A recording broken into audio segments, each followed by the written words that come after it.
Puji Tuhan, selamat pagi Bapak Ibu Saudara sekalian. Pagi hari ini biarlah kita kembali bersemangat di dalam iman, pengharapan dan kasih kita. Karena kita punya firman Allah yang hidup, yang sanggup menopang, menguatkan, bahkan memberkati kita semua. Baik, firman Allah saya berikan tema tentang pembenaran dari Allah, bukan pembenaran dari diri sendiri. Firman Allah dalam Efesus 2 ayat 8, sebab karena kasih karunia kamu diselamatkan oleh iman. Itu bukan hasil usahamu, tetapi pemberian Allah. Ya, jadi jelas sekali bukan hasil usaha kita. Ketika saya renungkan ayat ini, bukanlah seperti ajang-ajang pemilihan penyanyi terfavorit, penyanyi yang suaranya bagus, kemudian juri menilai sangatlah bagus untuk dijadikan pemenang, bukan. Tetapi firman Allah dikatakan itu bukan hasil usahamu, tapi pemberian Allah. Jelas sekali ya, karena kasih karunia kita diselamatkan. Itu adalah pemberian Allah dari sorga turun dalam hidup kita. Roma 5 ayat 1, sebab itu kita yang dibenarkan karena iman, kita hidup dalam damai sejahtera dengan Allah oleh karena Tuhan kita Yesus Kristus. Sebab itu kita yang dibenarkan, ya, dipilih, diangkat, dikumpulkan bersama-sama orang percaya. Kita hidup dalam damai sejahtera dengan Allah. Ketika kita mengklaim bahwa kita sudah dibenarkan oleh Allah, berarti sudah ada damai sejahtera di hati kita. Nah, pagi hari ini saya ingin sampaikan bahwa jangan memberi peluang kepada iblis untuk seolah-olah mencuri damai sejahtera yang kita miliki, yang Tuhan beri dalam hidup kita, seolah-olah iblis curi, iblis ambil, ya. Jangan kasih peluang.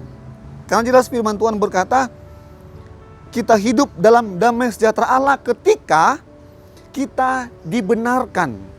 Kita menerima pemberian dari Allah. Kita beroleh kasih karunia dari Allah. Jadi kita diselamatkan karena kasih karunia Tuhan yang sangat sempurna, sangat tulus sekali, dari hati Allah yang sangat tulus untuk kita sebetulnya. Jadi keselamatan adalah pemberian yang gratis. Tetapi ingat Bapak Ibu Saudara sekalian, bukan berarti kita menyepelekan pemberian yang gratis itu, kemudian kita berfoya-foya, kita hidup dalam kehidupan yang lama. Tidak. Tetapi mari kita memaksimalkan, kita menghargai setiap pemberian yang Allah berikan lewat Yesus. Saya mau katakan sekarang, ya, tidak tanggung-tanggung Bapak Ibu sekalian.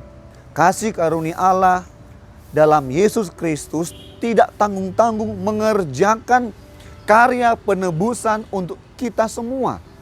Tidak tanggung-tanggung untuk mengerjakan perkara-perkara dari Allah yang harusnya adalah kita yang mengerjakannya lewat kebinasaan kita sebetulnya. Tetapi lihat, Yesus mau tampil, mau merendahkan diri untuk kita semua. Jadi walaupun Tuhan ingin menyelamatkan kita dari dosa, tapi Tuhan tidak bisa memaksa kita untuk mempercayainya. Tuhan menawarkan, marilah kepadaku. Tuhan gak bisa memaksa kita. Tetapi mari dari hati kita percaya. Mulut kita mengaku bahwa Yesus Kristus adalah Tuhan, Sang Pemilik kehidupan kita. Efesus 2 ayat 9 berkata begini, itu bukan hasil pekerjaanmu, jangan ada yang memegahkan diri. Bukan hasil kekuatan pekerjaan kita. Bapak Ibu Saudara sekalian, saya mau bertanya, karya sempurna apa yang dapat kita lakukan buat Yesus? nggak ada yang sempurna. Karya apa yang dapat kita serahkan kepada Yesus yang sempurna? Tidak ada. Jangan bermegah tentang keberadaan, tentang potensi kita, tentang kemampuan kita, tentang pencapaian kita. Tapi mari kita bermegah hanya kepada satu nama, Yesus Kristus Tuhan. Jadi tidak ada orang yang bisa menyombongkan diri bahwa dirinya diselamatkan karena kemampuannya sendiri. Tidak ada yang bisa, Bapak Ibu sekalian. Nggak ada yang bisa berkata, hidup saya terselamatkan karena kekuatan, kemampuan, kebisaan saya. Tidak. Ya. Jadi perbuatan baik, pendidikan dan kedudukan tidak bisa disejajarkan dengan kasih karunia Allah. Kita berpendidikan baik, puji Tuhan. Kita berbuat baik, puji Tuhan. Tapi itu tidak bisa disejajarkan dengan kasih karunia Allah. Efesus 2 ayat 10 bagian A. Karena kita ini buatan Allah. Bahasa Grekanya poima. Akar kata sama dengan puisi. Puisi. Kita adalah puisi yang digubah. Yang dirangkai oleh Allah. Kita adalah puisi yang dirangkai oleh Allah. Kemudian bagian B. Diciptakan dalam Yesus Kristus. Kita menjadi puisi adikarya Tuhan waktu kita lahir baru dalam Roh Kudus. Kita adalah puisi yang dirangkai oleh Tuhan. C.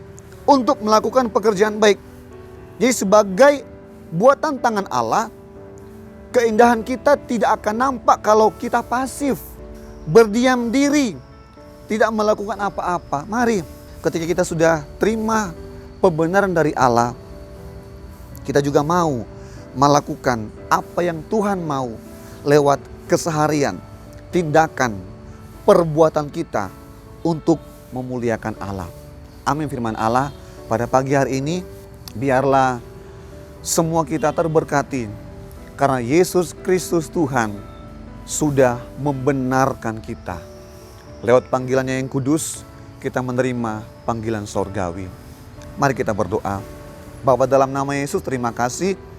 Kami bersyukur kepada Tuhan karena Engkau adalah Allah yang mengerjakan pembenaran dalam hidup kami. Bukan kemampuan kami, bukan pencapaian-pencapaian kami yang kami tonjolkan untuk membenarkan diri kami. Tapi hanya semata-mata karena karya Yesus di atas kayu salib yang membawa kami kepada pembenaran. Terima kasih Bapa di sorga, memberkati semua hamba-hambamu yang melayani Engkau. Memberkati semua aparat-aparat negara kami yang begitu bekerja keras di dalamnya untuk memerangi virus COVID-19. Memberkati setiap pemerintahan, jajaran-jajaran, tim-tim kedokteran yang ada Tuhan. Di dalam nama Yesus, semuanya Engkau kerjakan sesuai dengan rencanamu dalam kehidupan kami semua. Terima kasih Bapa di sorga. Indonesia Tuhan pulihkan, Tuhan berikan kedamaian, Tuhan berikan roh-Mu yang kudus. Sehingga Indonesia boleh menerima kemuliaan Tuhan yang lebih lagi terjadi buat semua kami. Terima kasih Bapa di sorga. Kami terima firman Tuhan dengan penuh ucapan syukur.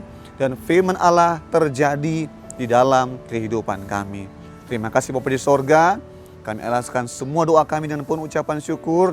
Dalam nama Tuhan Yesus Kristus. Haleluya. Amin.